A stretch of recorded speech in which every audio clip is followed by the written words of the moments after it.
Under the canopy of ancient oak trees, the wedding reception shimmered like a dream.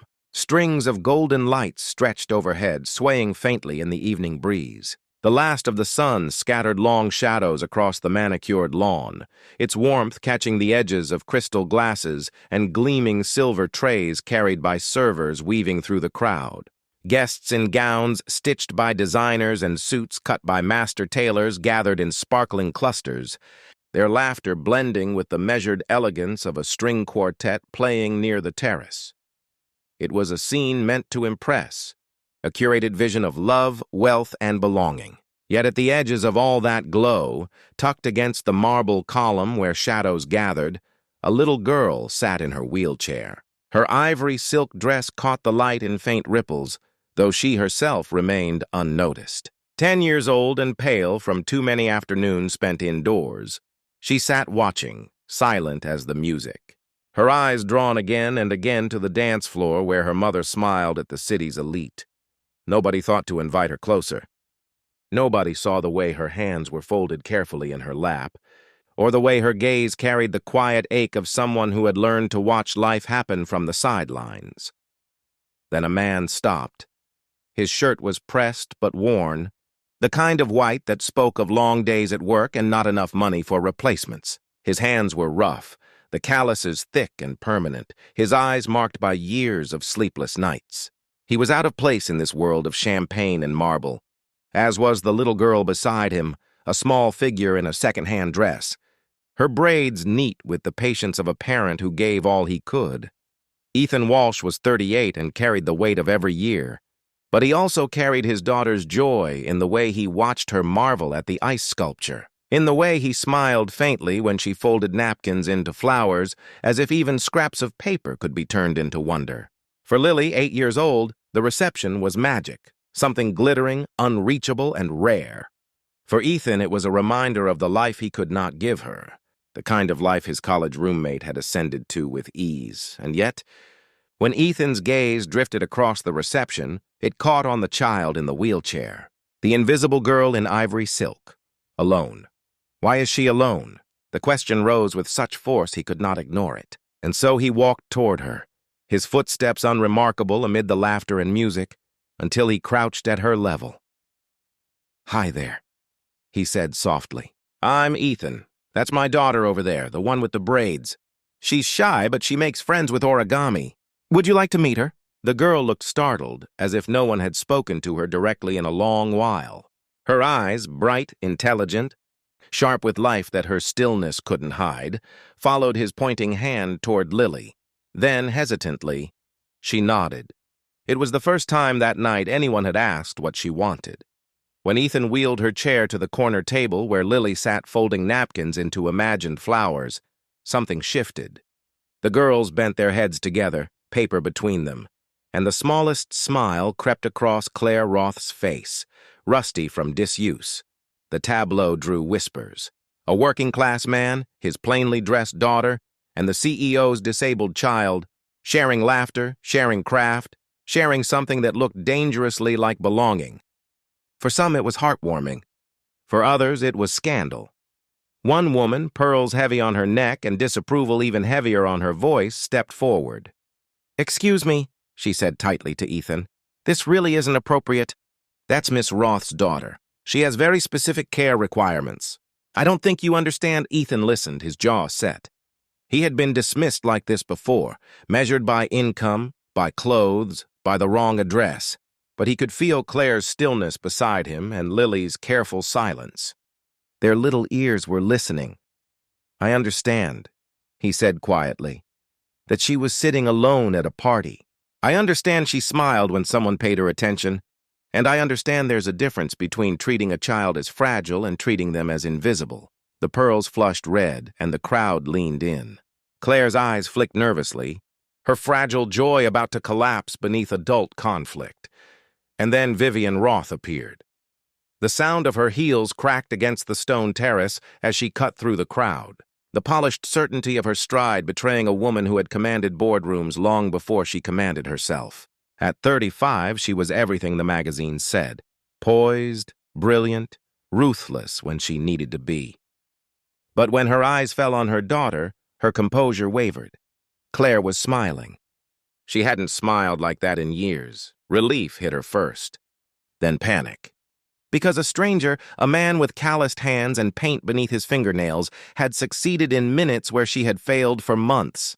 "I'm sorry," Vivian said coldly, gripping the handles of Claire's chair. "This isn't part of her schedule. She has very specific needs." She looked up at Ethan, measuring him with a glance. His clothes, his posture, his presence. A calculation. A dismissal. "My daughter doesn't need your pity," she said sharply. "And she doesn't need a handyman lecturing me about parenting." The silence was brutal. Lily shrank, tears rising at the sight of her father so publicly belittled. Claire's smile vanished, as if someone had extinguished a flame. Ethan's jaw tightened, but he did not rise to the insult. He crouched instead, looked Claire in the eye, and said gently, "It was really nice meeting you. Thank you for teaching me about paper flowers." Then he took Lily's hand and walked away. Claire's eyes followed him, her expression wounded in a way Vivian had never seen. It wasn't sadness about losing attention. It was grief for something far rarer, for a moment of being seen as simply herself. In the days after the wedding, Claire grew quiet. Not the quiet of habit, but the heavy quiet of disappointment. She moved through her therapy sessions mechanically, answered tutors without spark, ate with disinterest. At night, she sat by the window, staring at the city she had always been sheltered from.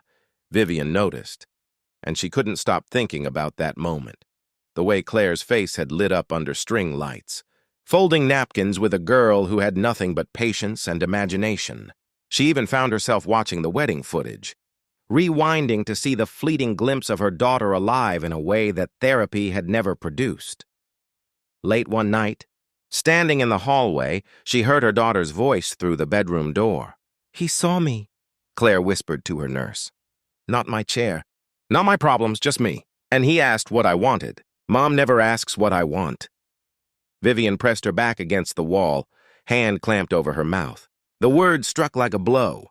She had built walls around Claire, filled the void with nurses, tutors, equipment. But she herself had been absent. Not maliciously, fearfully. She had hidden behind professionals because she was afraid she wasn't enough. That night, she made a decision. The next morning, she drove into neighborhoods she had only ever passed from a distance. Her luxury car was a beacon of difference on those narrow streets lined with bicycles and laundry lines. She rehearsed speeches in her head, discarded them, realized none of them mattered. This wasn't a negotiation. This was a mother asking for help. She knocked on Ethan's door. When he opened it, his expression was steady, unreadable. Behind him, the small apartment glowed with life. Crayon drawings on the fridge, a half-finished puzzle, a jar of coins waiting for a college fund, a home stitched together not with wealth but with presence. "I'm not here to fix anything," Vivian said, surprising herself with the raw honesty of her voice. "I'm here to start over."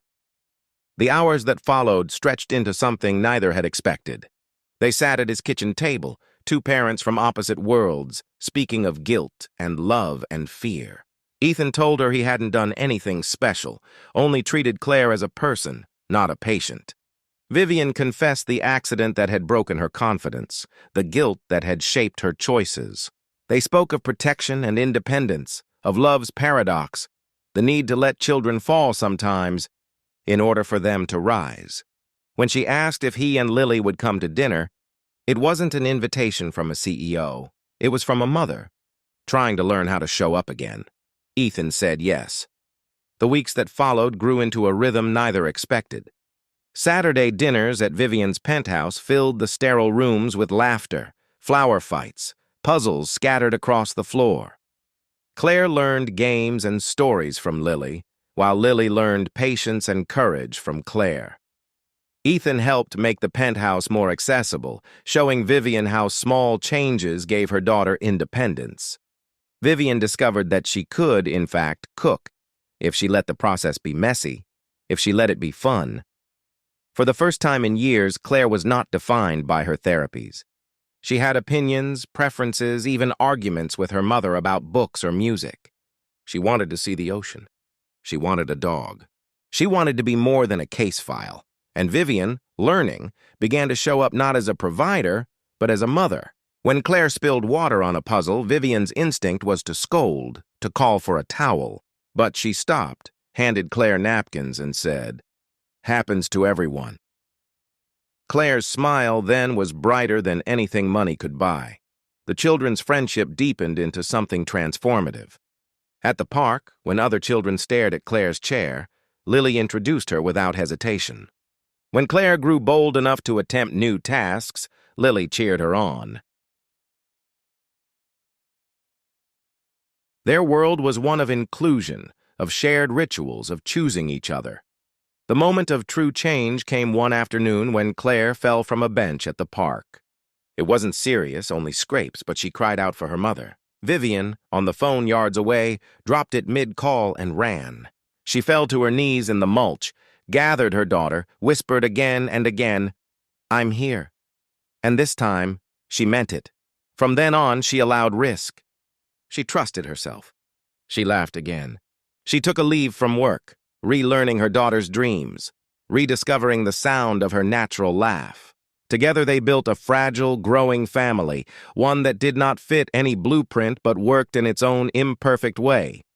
A year later, at another wedding, the difference was undeniable. Claire and Lily organized games for the younger guests, commanded the dance floor with their joy, their movements threaded with music and belonging. Ethan asked Vivian to dance, and she accepted, tears in her eyes as she watched their daughter's laughter ripple through the room. When the four of them gathered on the floor, hand in hand under the same glowing lights, the old question returned to Vivian's mind. Why is she alone? The answer was simple now. She wasn't. None of them were. Some families are born, others are made. And the best ones are chosen each day, built through courage, small acts of love, and the decision to see each other clearly. To ask not only what is needed, but what is wanted. To offer presence instead of perfection. And under the string lights, they chose each other.